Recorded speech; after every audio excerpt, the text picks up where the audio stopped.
He thought he could buy my hand in marriage with a counterfeit dream and invest the real money in his gaming addiction.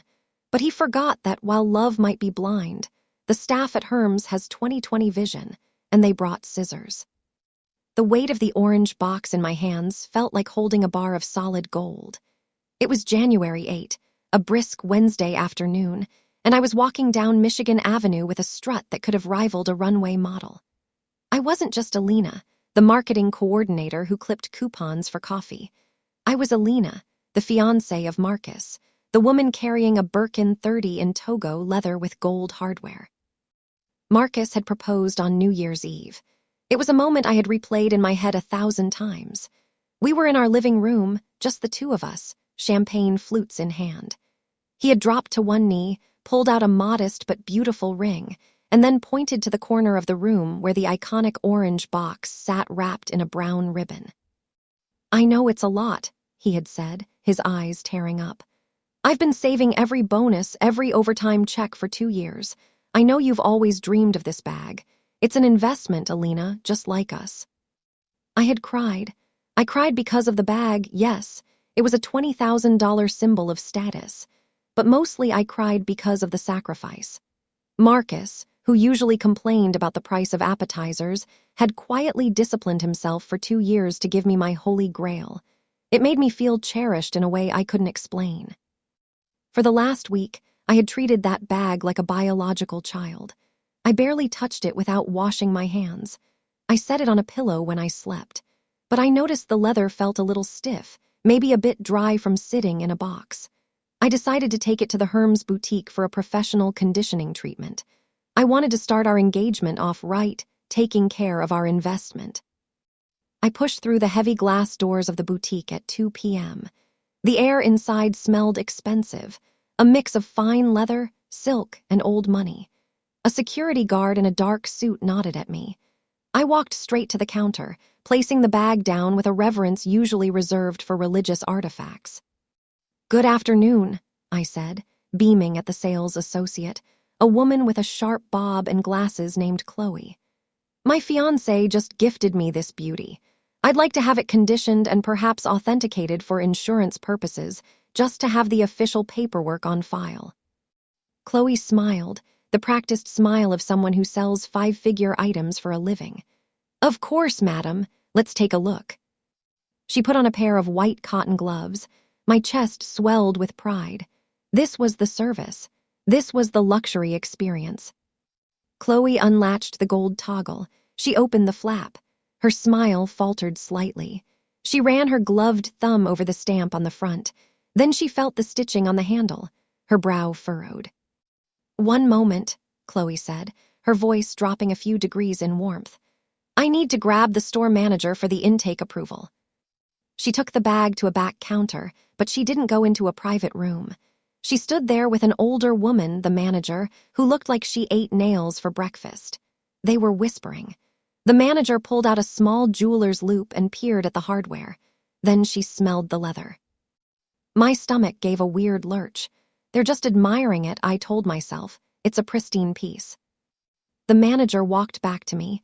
She wasn't smiling. She wasn't wearing gloves. She was holding my bag by the handle with 2 fingers like it was a dirty diaper.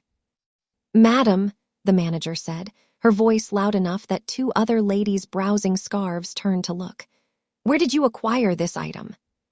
"My fiancé," I stammered, feeling the heat rise in my cheeks. "He bought it for me. He saved for 2 years. Why?" "I am afraid this is not a Hermes product," she stated flatly. The room stopped spinning. It crashed. "Excuse me, yes it is. It's a Birkin." "It is a plastic composite with synthetic stitching," the manager declared, her voice echoing in the silent store. "The stamp is bleeding. The hardware is plated zinc. This is a counterfeit, a very poor one." "That's impossible," I whispered, tears pricking my eyes. "He spent $20,000. "He was robbed, or he lied to you," she said cold-heartedly. "Hermes has a strict policy regarding counterfeit goods brought into our boutiques. We cannot allow illegal contraband to return to the market." She reached under the counter and pulled out a pair of heavy industrial shears. "What are you doing?" I gasped. "We are confiscating and destroying the item," she said. Before I could scream, she drove the scissors into the side of the bag. Crunch, the sound was sickening. It didn't sound like leather ripping, it sounded like cardboard snapping. She sliced through the front panel. Then she cut the handles. She chopped the bag into 4 jagged pieces in under 10 seconds. I stood there, mouth open, paralyzed by shock. The women at the scarf counter were giggling behind their hands. "You may take the debris if you wish," the manager said, pushing the pile of shredded orange plastic toward me. "Please tell your fiancé that trafficking in counterfeit goods is a federal crime." I gathered the pieces. My hands were shaking so hard I dropped a chunk of the fake gold hardware. It hit the floor with a hollow clink, plastic. I walked out of the store at 2:45 p.m., clutching the mutilated remains of my engagement gift to my chest. The cold wind hit my tear-streaked face. I felt stripped naked. The humiliation wasn't just about the bag, it was about the lie. 2 years of savings, an investment. I got into my car and threw the scraps onto the passenger seat. I looked at the jagged edge of the leather. Inside the lining, exposed by the scissors, was a tag. A small, white tag. "Made in China, 100% PU." I pulled out my phone. I opened our bank app, something I hadn't done in months because Marcus insisted he was handling the finances to save for the wedding. I logged in. I checked the savings account, the wedding fund. It was empty. I checked the checking account. There was a transaction from December 28, DHgate, com, $185. Then I saw another transaction. January 2, Best Buy $4,500, Micro Center, $2,200, Secret Lab chairs, $600. The savings. He hadn't spent it on the bag, he hadn't spent it on us. I started the car. I wasn't going to cry anymore. I was going to commit a murder. I parked the car at 3:30 p.m. I gathered the scraps of the fake Birkin, making sure to grab every humiliating piece of plastic. I marched up the stairs to our apartment. I could hear the sounds of gunfire and explosions before I even unlocked the door. He had the volume turned up all the way. I unlocked the door. The living room was transformed. The old desk was gone. In its place was a massive, L-shaped desk with RGB lighting that pulsed like a nightclub. 3 curved monitors were glowing. A new, massive PC tower with a glass side panel hummed with the sound of expensive cooling fans. And there sat Marcus in a brand-new gaming chair, wearing a headset, shouting, "Flank left! Flank left!" He didn't hear me come in. He didn't see me standing behind him, reflecting in his monitors. "Marcus," I said. He jumped, ripping the headphones off. He spun around, a guilty grin plastering onto his face. "Babe, you're back early." He tried to stand up to block my view of the setup. I was just, testing this out for work, graphics rendering. "Graphics rendering," I repeated. I looked at the setup. It smelled like new electronics and ozone. "Is that what cost $7,000 at Best Buy and Micro Center?" His face went pale. You checked the account." "I checked the account after I checked the bag," I said. I dumped the pile of shredded orange plastic onto his lap. The fake gold hardware clattered onto his keyboard. "What the hell?" he yelled, picking up a sliced handle. "What happened to the bag? That cost a fortune." "No, Marcus," I screamed, my voice finally breaking. "It cost $185 on DHgate. The manager at Hermes cut it up in front of me, in front of the entire store. She told me it was illegal contraband." Marcus looked at the scraps. He didn't look horrified that I was humiliated. He looked annoyed. "They had no right to do that," he muttered. "It was a high-grade replica. They're basically the same thing. You can't tell the difference." "I can tell the difference," I yelled. "And the woman with the scissors definitely could. You told me you saved for 2 years. You told me it was an investment." "It was the thought that counts," Marcus shouted back, standing up now. "Why do you need a $20,000 bag anyway? It's stupid. It's just leather. I wanted something I could actually use. This PC setup is top of the line. I can stream with this. I can make money with this, it's for our future. Our future? I laughed, a manic, hysterical sound.